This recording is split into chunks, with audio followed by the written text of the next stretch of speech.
Vamos começar, gente, o 3 em 1 indo direto para Brasília, porque o Supremo Tribunal Federal e o Congresso vão elaborar uma proposta de transição para regulamentar o pagamento dos chamados penduricalhos no serviço público.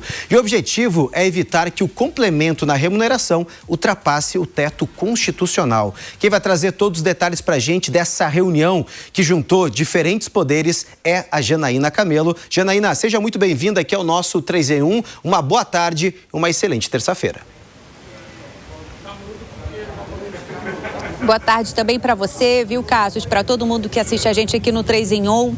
Pois é, olha só, o Supremo não detalhou como que vai ser criada essa regra de transição. E como você disse, esse anúncio de que vai ser criada essa regra de transição para o pagamento de verbas indenizatórias foi logo depois de uma reunião com a cúpula do Congresso e o presidente do STF, né? Então aqui no STF estiveram mais cedo com o ministro Edson Fachin, o presidente do Senado, Davi Alcolumbre, e o presidente da Câmara dos Deputados, Hugo Mota. Também participaram o ministro Alexandre de Moraes, o ministro Gilmar Mendes, representantes do Tribunal de Contas da União e também da Procuradoria-Geral da República. Todos estiveram reunidos e, no fim, anunciaram que será criada, então, uma regra de transição para o pagamento dessas verbas indenizatórias. Ou seja, que isso pode ser discutido na lei que está sendo criada, que vai ser discutida para ser criada lá no Congresso Nacional, para detalhar quais verbas indenizatórias podem realmente ficar acima do teto salarial, que podem ultrapassar o teto constitucional, que foi uma determinação na liminar do ministro Flávio Dino, né? Inclusive, essa decisão de hoje acontece nas vésperas do julgamento dessa liminar, que está marcada para acontecer amanhã no plenário da Suprema Corte, onde os ministros, então, vão decidir se essa liminar se mantém, se essa decisão do ministro suspendendo os penduricalhos, uma decisão do dia 5 de fevereiro, se mantém ou não. E acontece também esse anúncio dessa regra de transição um dia depois de uma nova decisão de outro ministro, no caso o ministro Gilmar Mendes, reforçando essa liminar do ministro Flávio Dino. Numa decisão de ontem de noite, o ministro Gilmar Mendes determinou que sejam suspensas as verbas indenizatórias, os pagamentos de verbas indenizatórias ao Judiciário, ao Ministério Público, que não estejam expressamente ali de acordo com a Constituição, e também deu 60 dias para que o Judiciário nos estados suspenda também qualquer tipo de pagamento com base em lei estadual. Então, foi o que foi decidido nessa reunião de hoje, vai haver uma regra de transição e, em breve, segundo a STF, numa nota, disse que essa proposta vai ser anunciada nos próximos dias. Cassius. Perfeito, Jana. Obrigado pelas informações, acompanhando todos os detalhes dessa reunião que juntou a cúpula do STF e também do Congresso Nacional. Fábio Piperno, quero começar a nossa discussão, porque, querendo ou não, é uma espécie de força-tarefa de diferentes poderes, principalmente do Legislativo e do Judiciário, de um assunto extremamente sensível, complexo e que gerou uma repercussão extremamente negativa nessas últimas semanas. Olha como é que o Brasil está entregue realmente ao poder dos lobbies e desse pacto das elites, sobre o qual sempre chama atenção aqui. A gente fala de sempre elites políticas. Ô, Piperno, a gente está com um probleminha no seu áudio. Já a gente vai aí acertar certinho. Vamos então até Brasília conversar com Zé Maria Trindade, enquanto a gente ajusta aqui todos os detalhes no nosso 3 em 1. Zé, eu quero te ouvir em relação a essa reunião que aconteceu aí de manhã em Brasília, na tentativa, né, de criar uma regra de transição e, é claro, tentar apaziguar um assunto extremamente delicado aí na capital federal. Eu entendo, Cassius, que esta regra de transição já existe e está no ato das disposições transitórias da Constituição. A Constituição de 88 fez algumas mudanças e aí definiu ali linhas de transição entre a Constituição antiga e a atual. E lá, no artigo 37 das disposições transitórias, está claramente que não há o que se falar em direitos adquiridos, ou seja, o maior salário pago a qualquer tema, diz o artigo, né, a qualquer espécie, é o salário de ministro do Supremo Tribunal Federal, né? Hoje está em R$ 46.300. Os desembargadores devem receber 90% dos salários dos ministros do Supremo Tribunal Federal. A liminar do ministro Flávio Dino mexeu nesse vespeiro, né? Porque acabou com essa história dos penduricalhos e agora veio a decisão do ministro Gilmar Mendes, que coloca como agressão à justiça brasileira o pagamento de qualquer tipo de salário ou vantagens que não seja através de lei federal. Né? Não pode uma portaria, um ato administrativo de um tribunal elevar os ganhos salariais dos próprios desembargadores ou do Ministério Público. Esta decisão de Gilmar Mendes se circunscreve ali aos dois, né, ao Judiciário e ao Ministério Público. Portanto, a transição já existe e é o ato das disposições transitórias da Constituição. Informaram, eu conversei com alguns líderes, inclusive um que esteve nessa reunião, e disse que a conversa é o seguinte: houve um consenso de que é preciso definir um teto salarial no serviço público. Na Câmara dos Deputados, mais de 200 servidores públicos recebem mais do que deputados e senadores. Isso é um contrassenso. Como um funcionário recebe mais do que os deputados? Lá chama Câmara dos Deputados. Eles deveriam receber a mais.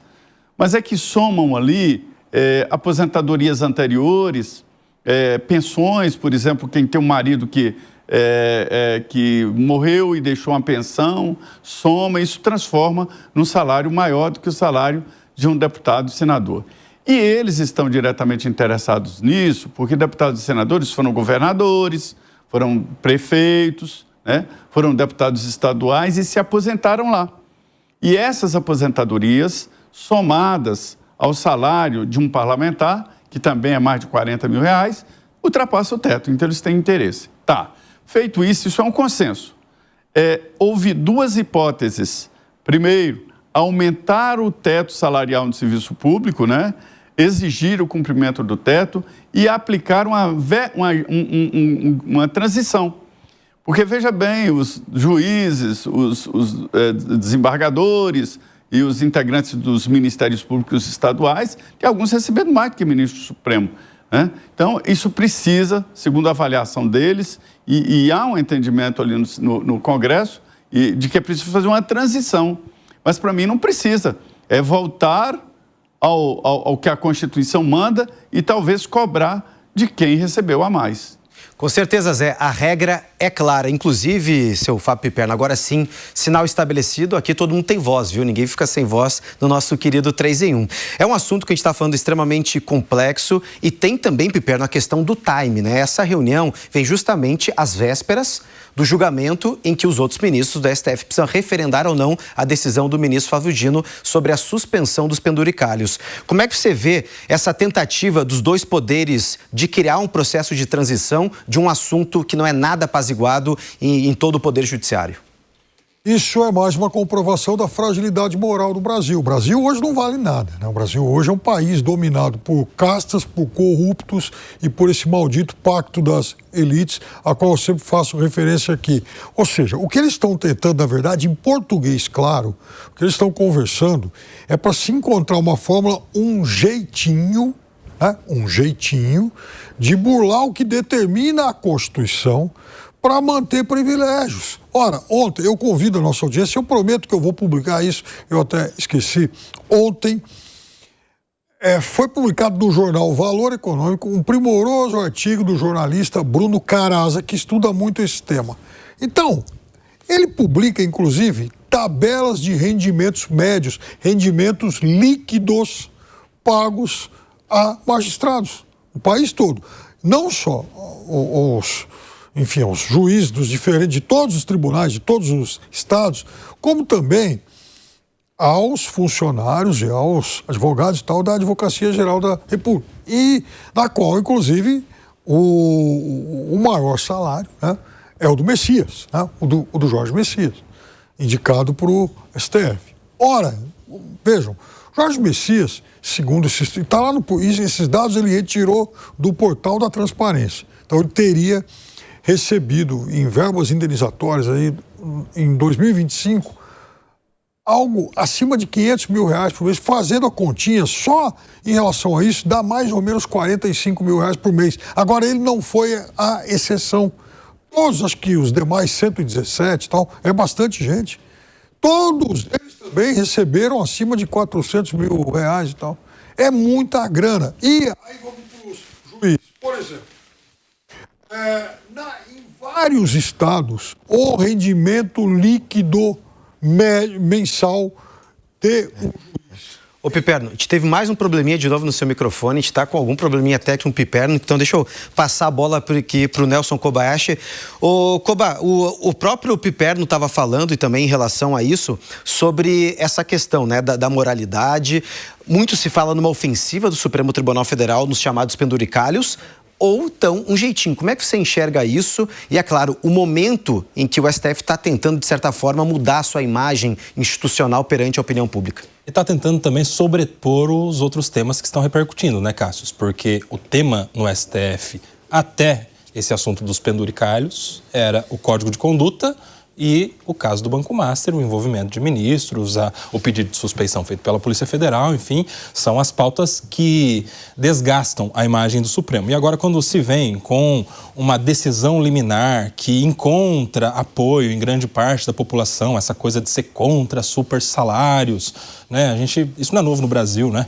A gente já viu isso até gerar a presidência da República de Fernando Collor lá atrás, né? O caçador dos marajás, dos privilegiados, dos servidores públicos com vários privilégios, enfim.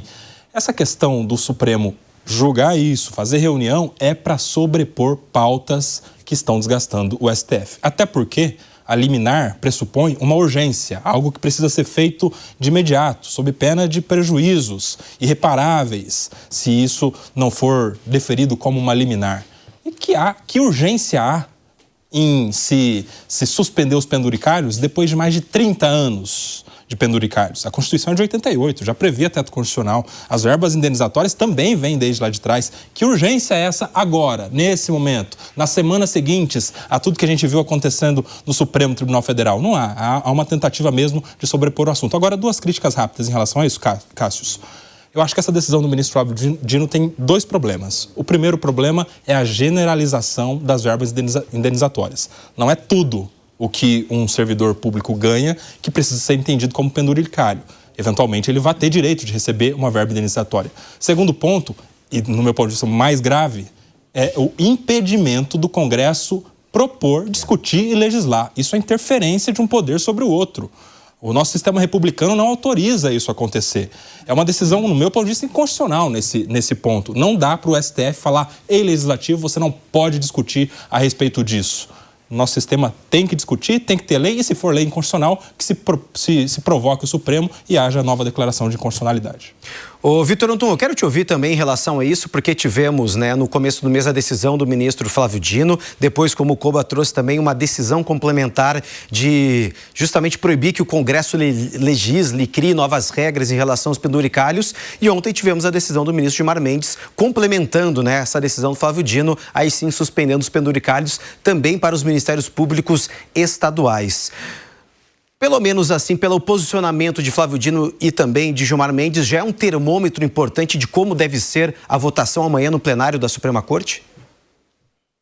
Definitivamente, a gente não pode entender essas percepções, a decisão do Flávio Dino, do Gilmar Mendes, agora endossando, né, o grosso da opinião, isoladas, né, no contexto político. Então, em primeiro lugar, a gente precisa discernir que existe sim uma percepção do próprio Supremo Tribunal Federal que há um desgaste de popularidade do judiciário que é, em grande medida, fato inédito na história da República. Então, o índice de aprovação, né, o índice de tolerância do cidadão médio diante da Suprema Corte, hoje em dia, nunca foi tão baixo. Isso ficou muito claro nos vazamentos, né, que precederam o feriado de Carnaval. Teve aquela frase, para mim, histórica, da Carmen Lúcia: todo taxista que eu pego é contra o STF. Né? Aquilo foi um indício muito forte de que esse calor, né, popular começou a chegar à corte e é natural que haja resposta.